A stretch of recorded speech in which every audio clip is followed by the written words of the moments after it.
Hey guys, Matt here from Work Story, putting together another weekly video. This one a bit different, obviously, as we're outside doing a little hurricane preparedness, but that's okay. This week's theme is mistakes that your leadership or your managers are making that are probably demotivating your team.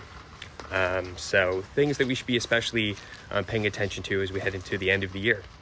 Like the shutters there. Anyway, mistake number one that we've seen, micromanagement, like hawking over your team members. Stop doing that. It shows that you don't trust them. Let them own their projects, their tasks.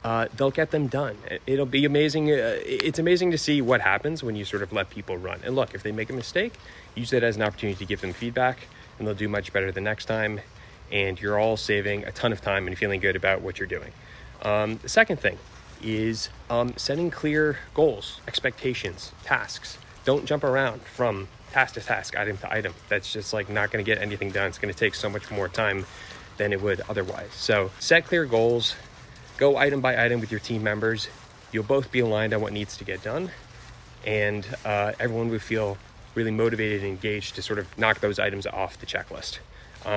Last thing is celebrating wins. Like nothing's better than getting a pat on the back or like a public shout out in Slack or Teams when you do something really awesome. So managers need to keep an eye out for those opportunities and use them. It makes people feel good, has a positive feedback loop.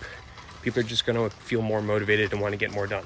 So anyway, don't micromanage, clear goals, expectations, communication, and celebrate wins whenever you can. And your team will feel a lot more motivated to get things done.